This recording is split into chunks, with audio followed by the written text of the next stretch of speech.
유한한 존재인 저희를 긍휼히 여기사 죄의 굴레에서 건져 올려주신 하나님, 죄로 인해 죽었던 저희가 측량할 수 없는 하나님의 풍성한 은혜로 오늘 이 자리에 나와 주님께 예배드릴 수 있게 하심에 감사를 드립니다.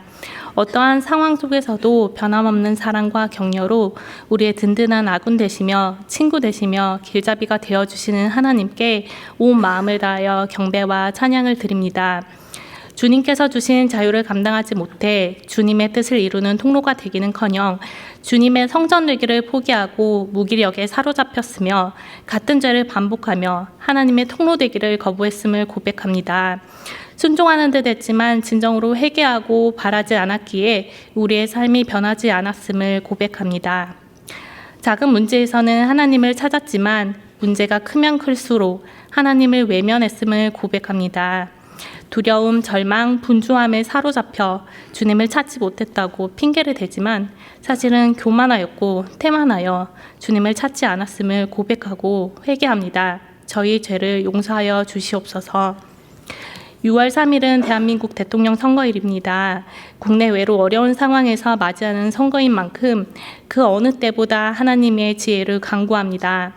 선출되는 후보에게 통찰력과 리더십, 겸손함을 허락해 주시고 전 세계가 하루속히 분열과 전쟁의 고통에서 벗어나게 하여 주시옵소서. 또한 우리 각자가 가정과 사회에서 믿음의 본이 되길 소망합니다.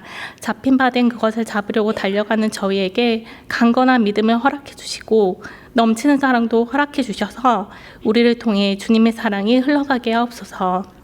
그리하여 우리가 마지막 호흡을 쉬고 하나님을 배울 때에는 지나온 인생에 대한 후회와 아쉬움의 탄식이 아닌 생명력 있는 참된 신앙인의 삶으로 이끄신 하나님의 크신 은혜에 감사하게 하옵소서.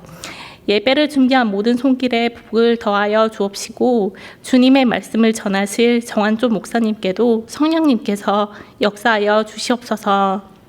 부족한 저희지만 마음의 중심을 보시는 하나님께서 우리의 이 예배를 열납하여 주실 줄 믿으며 예수님의 이름으로 기도드립니다. 아멘. 오늘 우리에게 주시는 하나님 말씀은 에베소서 3장 14절에서 21절입니다.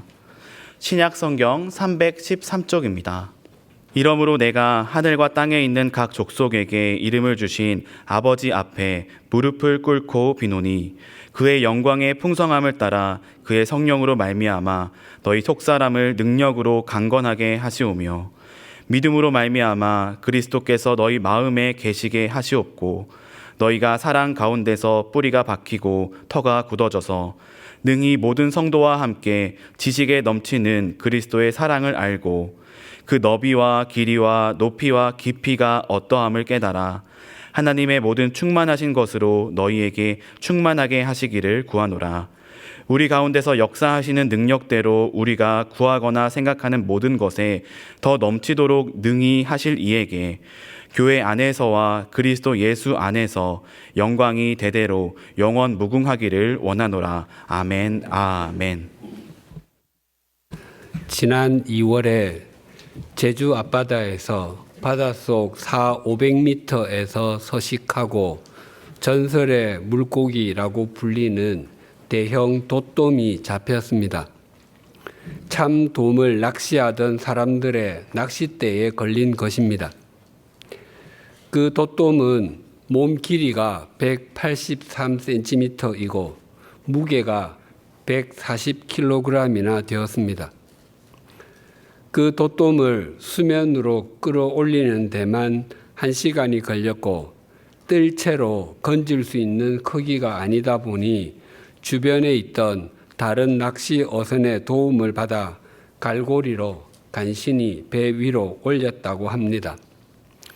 일반적으로 돛돔은 수심이 400~500m 이상 되는 암초지대에서 서식하지만 5월에서 7월에 산란을 위해서 수심 5~60m로 올라왔다가 그물에 걸리곤 하는데 2월에 돛돔이 잡힌 것은, 그것도 낚시에 걸린 것은 굉장히 이례적이었다고 합니다.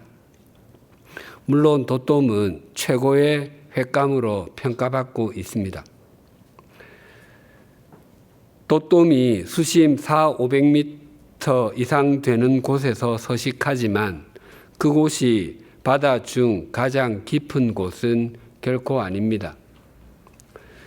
또또미 서식처보다 10배, 20배 깊은 곳도 있습니다.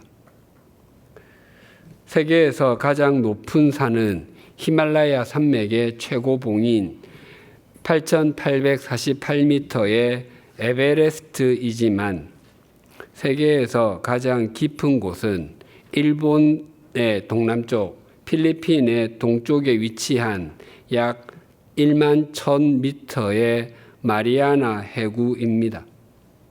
마리아나 해구에 에베레스트 산을 빠뜨리면 그 정상이 보이지 않습니다. 바닷속으로 2,000m 이상 더 내려가야 그 봉우리가 보일 것입니다. 에베레스트 정상에 오르는 일이 결코 쉬운 일이 아니지만 그 정상까지 오른 사람은 아주 많습니다. 2022년까지의 통계에 따르면 에베레스트 정상은 1만 번 이상 등반되었고 6,000명이 넘는 사람이 정상을 밟았습니다. 히말라야 등반대에 짐을 나르고 길을 안내하는 사람을 셰르파라고 합니다. 그들 중에 에베레스트 정상을 10번 이상 오른 사람은 수십 명이 있고 20번 이상 오른 사람도 7명이 있고 가장 많이 오른 사람이 카미 라타라는 셰르파인데 그는 31번이나 올랐다고 합니다. 하지만 1만 미터 이하의 바닷속으로 내려가 본 사람은 극소수입니다. 현재까지 가장 깊은 바다까지 내려간 기록은 1,927m입니다. 사실 거기가 가장 바다의 깊은 곳인지는 알 수 없습니다. 마리아나 해구와 같은 깊은 바다 탐사는 우주 탐사보다도 더 어렵다고 말하기도 합니다. 왜냐하면 바닷속에는 엄청난 수압이 있기 때문입니다. 땅 위의 기압, 즉 대기의 기압이 1이라고 할 때 수심이 10m씩 깊어질수록 1기압씩 상승합니다. 그리고 물은 공기보다 1,300배나 무겁습니다.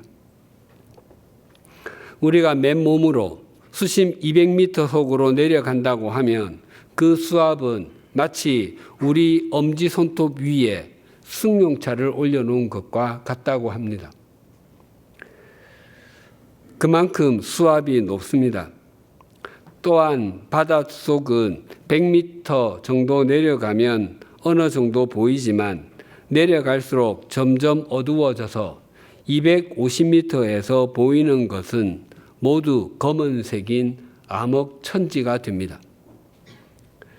그래서 앞에 무엇이 있는지 아래에 무엇이 있는지 모르기 때문에 충돌과 같은 사고가 도사리고 있습니다. 그래서 깊은 바다 탐사는 어렵습니다. 그렇다면 바닷속 수백 미터 또 수천 미터에는 아무런 생명이 살지 않겠습니까? 아닙니다. 적지 않은 물고기들을 비롯하여 다양한 종류의 생명이 살고 있습니다. 어떤 종류의 생물이 얼마나 있는지를 아는 것은 아직 인간의 능력 밖에 있습니다. 또한 그곳에 사는 물고기는 엄청난 수압을 견디기 위해서 비늘이 강철보다도 더 단단하고 비늘의 두께도 몇 센티미터를 넘어서 몇십 센티미터이겠습니까? 아닙니다. 심해에 사는 물고기는 높은 수압을 견디기 위해 얕은 곳에 사는 물고기와는 다른 몸 구조로 되어 있습니다. 그것들은 체내에 수축이 잘 되지 않는 기름과 수분을 많이 갖고 있어서 높은 압력을 견딘다고 합니다. 아주 깊은 바닷속에 사는 물고기들은 그 높은 압력에도 살 수 있는 것은 물고기 겉에 있는 비늘의 힘 때문이 아니라 물고기 속에 있는 기름과 수분의 힘 때문입니다. 우리의 삶에 적용하면 우리가 우리 자신의 외모나 스펙 등 겉사람을 잘 갖추는 것도 필요하고 중요하지만 우리의 속사람을 갖추는 것은 더 필요하고 더 중요한 일입니다. 왜냐하면 우리가 살아야 할 우리 인생에는 바다 얕은 곳이나 바닷가에서 살아가야 할 때도 있지만 때로는 바닷속 400~500m 정도의 수압이 있는 환경을 통과해야 할 때도 있고 인생의 한두 번쯤은 깊은 바닷속 수천 미터의 수압이 있는 환경에서 버티고 또 버텨야 할 때도 있기 때문입니다. 오늘 본문에서 바울은 기도를 통해 우리의 속사람이 얼마나 중요한지를 보여주고 있습니다. 먼저 14절과 15절이 이렇게 증가합니다. 이러므로 내가 하늘과 땅에 있는 각 족속에게 이름을 주신 아버지 앞에 무릎을 꿇고 비노니 유다 백성이 바벨론 포로에서 돌아간 후에 성전을 재건하기는 했지만 그 후에도 오랫동안 예루살렘은 방치된 상태에 있었습니다. 성벽은 허물어진 상태로 있었고 성문들은 불탔습니다. 그래서 그곳에는 아무도 살려 하지 않았습니다. 그 성벽을 재건한 사람이 느헤미야였습니다. 느헤미야서의 가장 마지막 부분이 이러합니다. 내 하나님이여 나를 기억하사 복을 주옵소서. 성경에서 나를 기억하여 주십시오는 간절한 기도의 표본과도 같습니다. 이 말은 시편에 자주 등장합니다.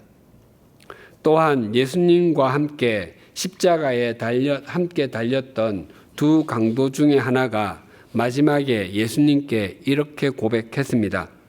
예수여 당신의 나라에 임하실 때에 나를 기억하소서.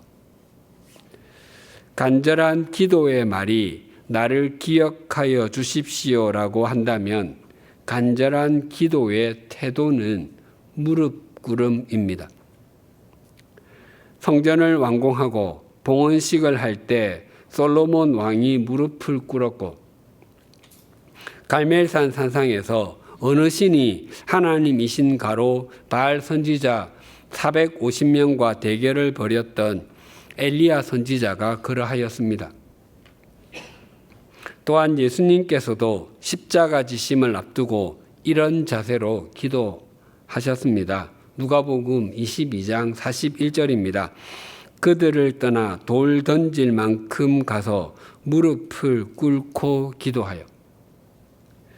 예수님께서는 제자들과 함께 마지막 만찬을 마치시고 제자들을 데리시고 겟세마네 동산으로 가신 후에 베드로와 야고보, 요한을 데리고 조금 더 나아가셨습니다. 그리고 그들에게 내 마음이 매우 고민하여 죽게 되었으니 나와 함께 깨어 있으라라고 부탁하신 후에 홀로 나아가셔서 무릎을 꿇고 기도하셨습니다. 예수님께서는 이 잔이 지나가기를, 즉 십자가에서의 죽음이 아니라 다른 방법으로 구원이 이루어지기를 간절히 바라셨습니다. 하지만 자신을 통해서 아버지의 뜻이 이루어지기를 더욱 간절히 바라셨습니다. 그것이 무릎 꿇음으로 나타났습니다. 오늘 본문에서도 바울도 무릎을 꿇고 기도를 드린다고 합니다. 그 구체적인 내용이 무엇인지 본문 16절이 이렇게 증가합니다. 그의 영광의 풍성함을 따라 그의 성령으로 말미암아 너희 속 사람을 능력으로 강건하게 하시오며 바울이 에베소 교회를 위해서 기도한 것 중에 1번으로 드린 기도 제목이 속 사람이 강건하게 되는 것이었습니다. 우리의 속 사람에 대해서 잘 표현한 말씀이 있습니다. 고린도후서 4장 16절입니다. 그러므로 우리가 낙심하지 아니하노니 우리의 겉사람은 낡아지나 우리의 속사람은 날로 새로워지도다. 우리의 겉사람, 육체는 세월이 지나갈수록 낡아집니다. 마치 옷을 사서 처음 입을 땐 새 옷이지만 입는 횟수가 늘어가는 만큼 점점 낡아집니다. 건물이나 자동차, 가전제품 등도 마찬가지입니다. 눈에 보이는 것들은 사용할수록 낡아질 수밖에 없습니다. 우리의 인생도 나이가 들어갈수록 그러합니다. 사람들은 마음은 청춘이다라고 말하기도 하고 나이는 숫자에 불과하다라고 말하기도 합니다. 그러나 나이가 들어갈수록 겉사람은 낡아져 갑니다. 이 사실을 알지 못하거나 알면서도 수용하지 못하면 낙심하게 됩니다. 그러나 바울은 우리의 겉사람이 낡아지는 만큼 우리의 속사람은 새로워지기에 우리가 낙심하지 않아도 된다고 합니다. 이 구절에서 중요 단어는 날로입니다. 우리의 속사람은 한 번만 또 하루만 새로워지는 것이 아니라 매일, 매번 새로워진다고 합니다. 그래서 그리스도인에게 나이가 들어간다고 하는 것은 굉장히 자랑스러운 것이고 상급과도 같습니다. 우리의 겉사람만 보면 나이가 들어가는 것이 낙심되지만 진리와 영원한 생명 안에서 새로워지는 속사람을 보면 나이가 들어가는 것은 자부심이 됩니다. 속사람을 능력으로 강건하게 하시오며를 잘 보여주는 말씀이 성경에 또 있습니다. 누가복음 1장 80절이 이러합니다. 아이가 자라며 심령이 강하여지며 이스라엘에게 나타나는 날까지 빈 들에 있으니라. 이 아이는 세례자 요한입니다.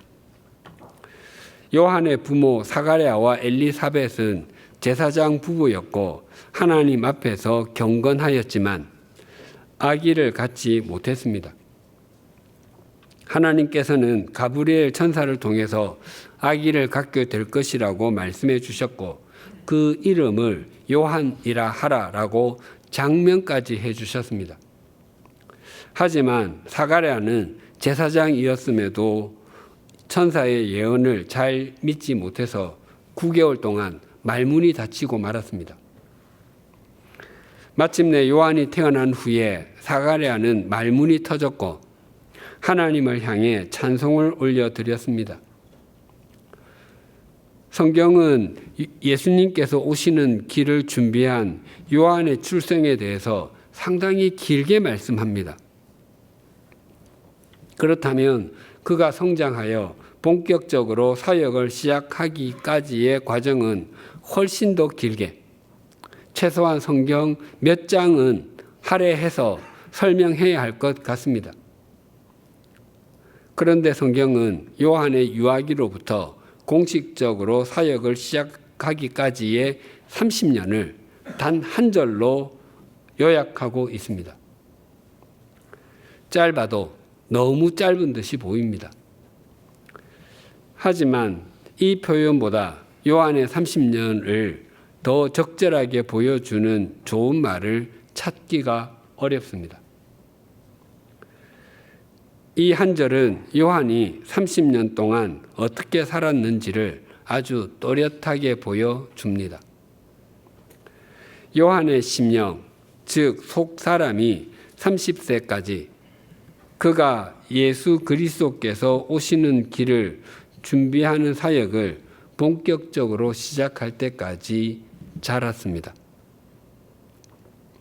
왜냐하면 그 속사람이 온전하게 자라지 않고서는 예수님께 세례를 베푸는 일을 비롯하여 복음서에 펼쳐지는 그의 사역을 감당할 수 없었기 때문입니다. 잠언 4장 23절은 이렇게 말씀합니다.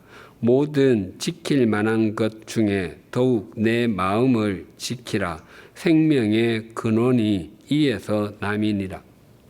어떤 일을 앞두고 있을 때 마음, 속사람이 강건하지 못해서 엉뚱한 곳에 정신이 팔려 있거나 두려움이나 염려에 짓눌려 있다면 육체는 아주 강건하다 할지라도 그 일을 해내기가 어렵습니다.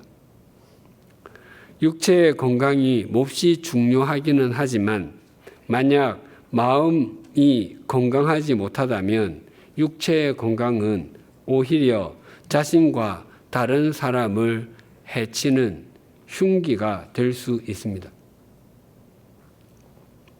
가정폭력이나 학교폭력 등 여러 폭력은 모두 마음, 속사람이 건강하지 못해서 일어나는 일입니다.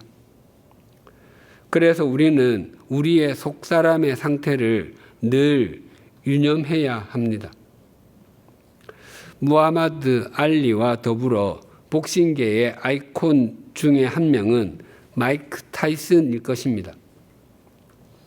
그가 1985년 데뷔 때부터 37연승을 할 때까지의 경기 모습을 TV에서 보면 굉장히 무서울 정도였습니다. 때로는 상대 선수도 두려워서 어떻게 해야 할지 모르는 것 같은 모습이 비치기도 했습니다. 그가 남긴 말 가운데 가장 유명한 것이 아마 누구나 그럴싸한 계획을 가지고 있다. 입, 즉 얼굴에 펀치를 맞기 전까지는 일 것입니다. 사실 타이슨은 어린 시절부터 강도질도 하고 폭력도 자주 휘둘렀습니다. 그가 복싱을 접하게 된 것도 소년원 안에서였습니다. 타이슨은 복싱 선수로도 유명하지만 그를 떠올리면 온갖 기행을 일삼은 사람으로 더 많이 기억될 것입니다. 특히 경기가 마음대로 풀리지 않는다고 경기 중에 상대 선수의 귀를 물어뜯은 사건은 사람들에게 굉장히 큰 충격을 주었습니다. 타이슨에게는 커스 다마토라는 스승이 있었습니다. 그분은 타이슨이 소년원에 있을 때부터 복싱을 가르쳐 주었을 뿐만 아니라 그가 출소한 후에는 자기 집으로 데려가서 글과 예절을 가르쳤습니다. 실제로 그분은 타이슨을 양자로 삼았습니다. 타이슨의 삶이 무너진 것은 스승 다마토가 세상을 떠난 이후였습니다. 다마토의 죽음을 굉장히 슬퍼한 타이슨은 자신도 따라가고 싶었다고 말할 정도였습니다. 타이슨은 최연소로 20살에 세계 헤비급 챔피언에 올랐고 헤비급 복서 중 역사상 가장 강한 인상을 남긴 선수임에 틀림없습니다. 그런데 그가 자신이 운영하는 팟캐스트에서 이렇게 고백했습니다. 나는 싸우기 전 항상 울었습니다. 그것이 바로 나입니다.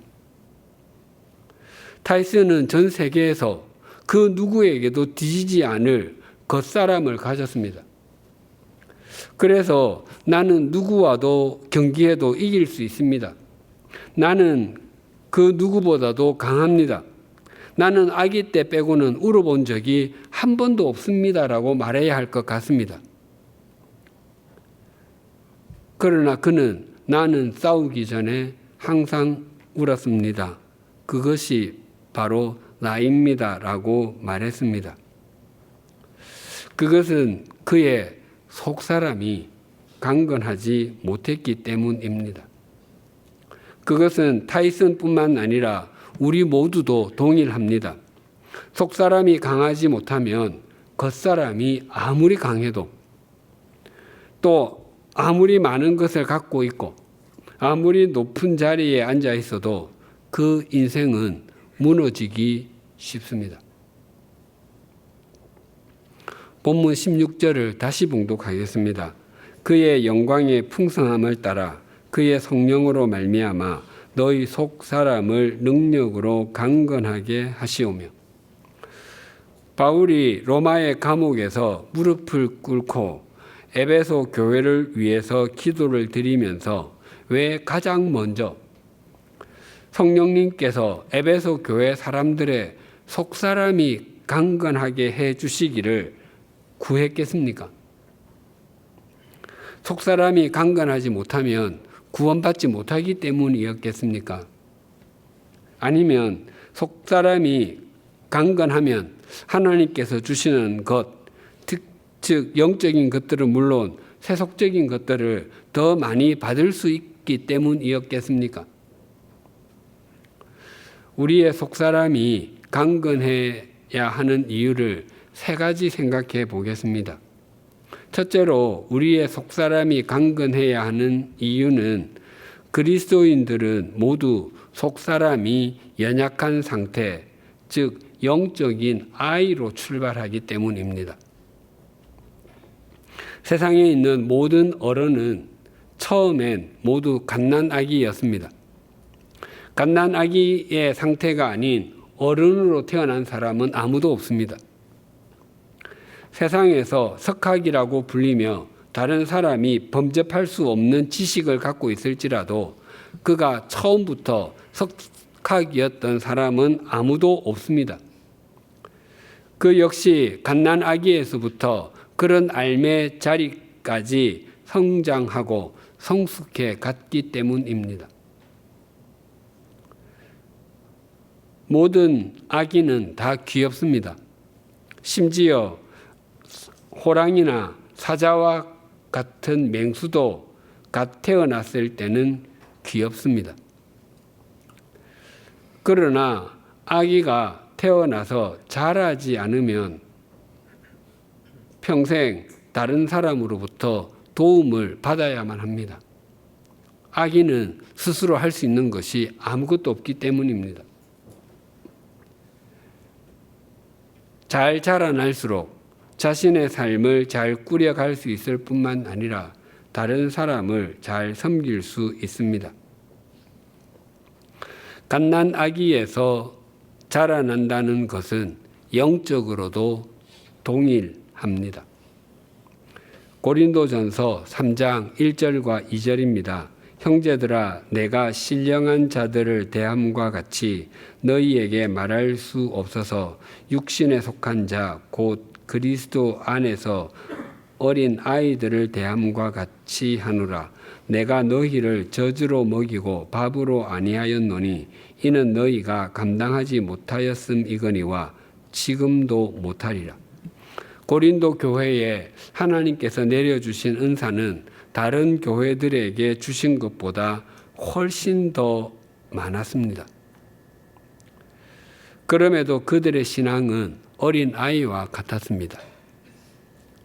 그들의 속사람은 자라지 못했습니다. 어린 아이가 어른과 차이가 나는 것 중에 하나는 어린 아이는 눈에 보이는 것의 겉만 보고 그것이 전부인 것으로 생각하는 것입니다. 아빠가 어린 아들과 씨름하면 아빠는 아들을 들고서도 자기가 먼저 넘어집니다. 그러면 아들은 자기가 아빠를 이겼다고 손을 들며 좋아합니다. 또 아빠가 어린 아들 둘, 셋과 축구를 하면 아들들이 꼭 5대4 아니면 7대6으로 이깁니다. 그러면 아들들은 자기네가 아빠보다 축구를 잘하는 줄로 생각합니다. 그들은 눈에 보이는 것이 전부라고 생각하고 아빠가 자기네들을 위해서 져주고 있다는 사실을 생각하지 못합니다. 신앙생활에서도 영적으로 연약한 상태나 아이일 때는 하나님의 말씀을 읽어도 겉이 중요합니다. 왜냐하면 거기에 무슨 내용이 있는지 파악해야 하기 때문입니다. 그러나 말씀에 대해 깊이가 깊어질수록 글자로는 나와 있지 않은 행간의 의미에 대해서 깊이 생각하게 됩니다. 또한 기도 생활에서도 마찬가지입니다. 어린 아이일 때는 하나님께서 응답해 주신 것 자체가 중요하고 응답받은 횟수가 중요합니다. 그러나 속사람이 강해져 갈수록 그 의미를 생각하게 됩니다. 내가 이 기도를 드리는 이유는 무엇인가? 하나님께서 내가 드린 기도에 내가 원하는 대로 응답해 주시지 않는 이유는 무엇일까?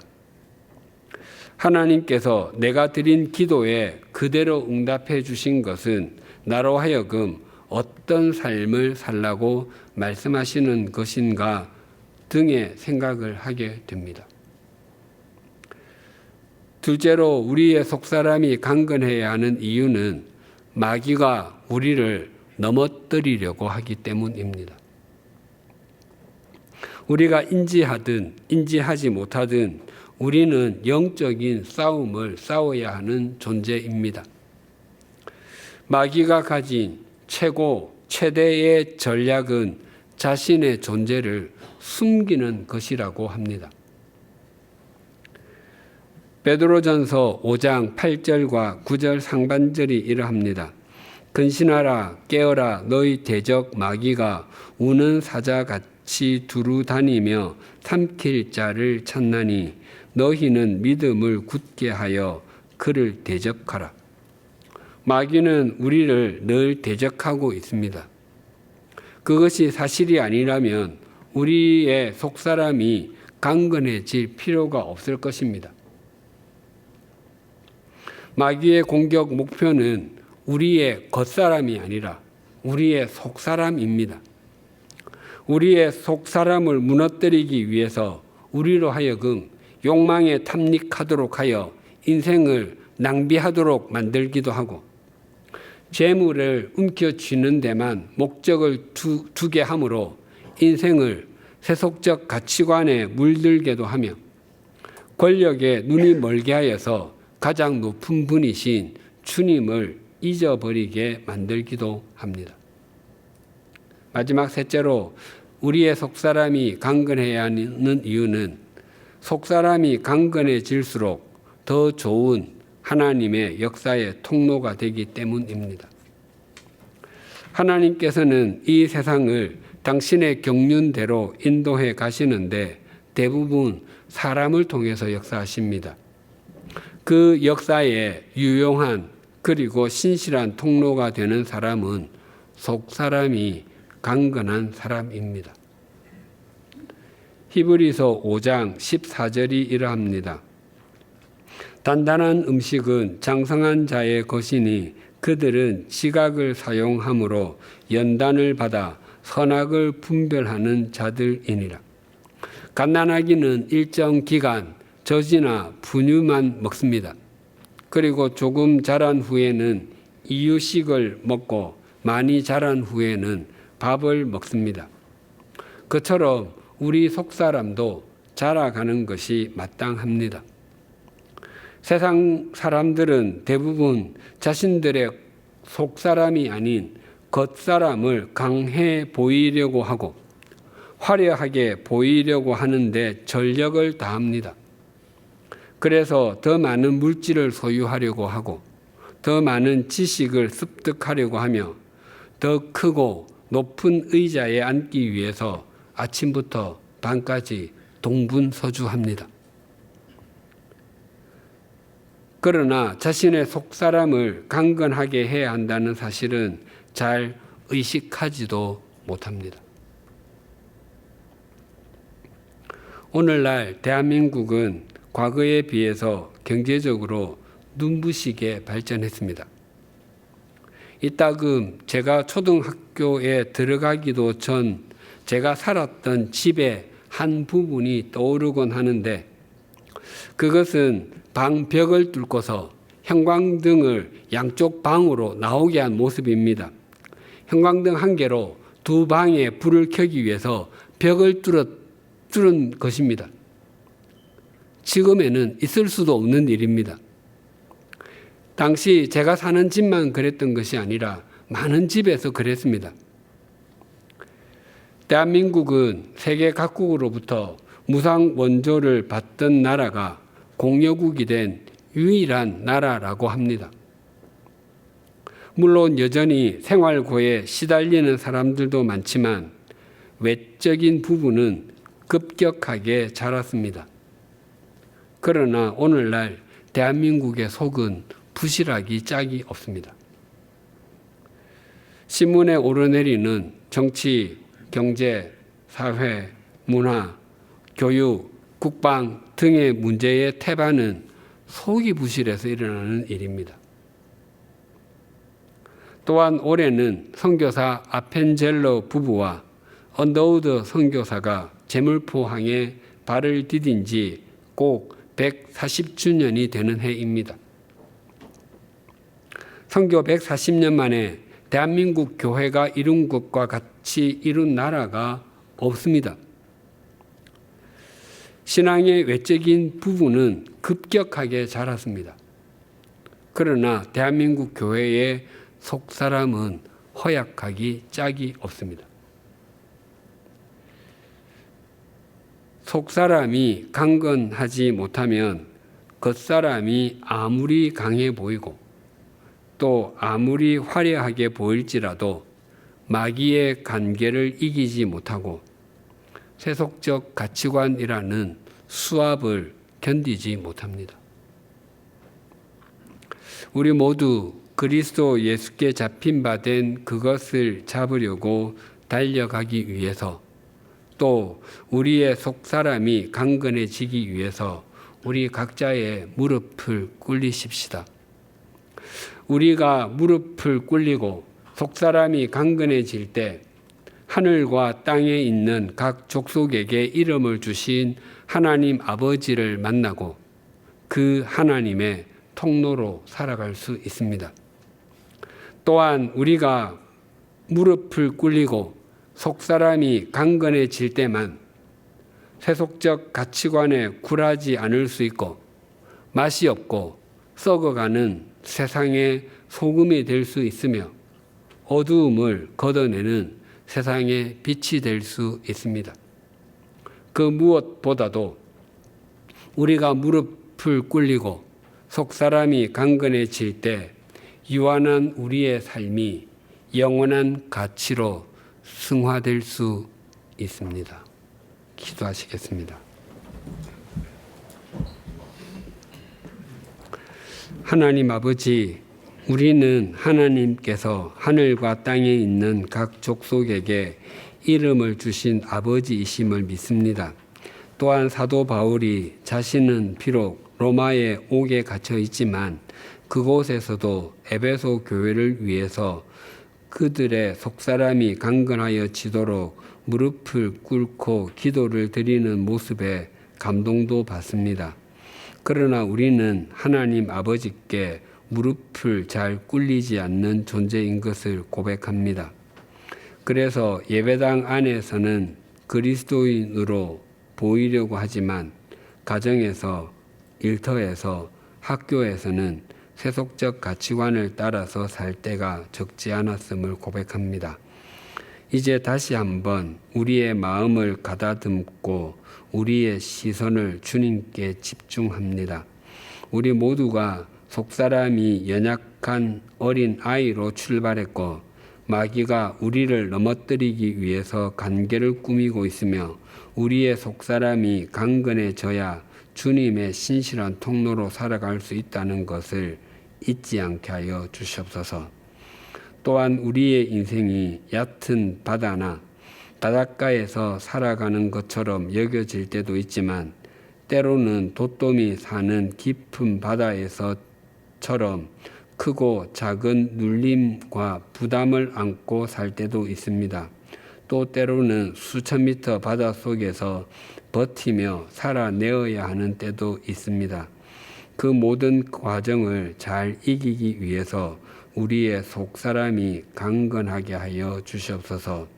오직 무릎 꿇음을 통해서 하나님과 우리의 관계가 날로 깊어지게 하여 주시옵소서. 예수님의 이름으로 기도드립니다. 아멘.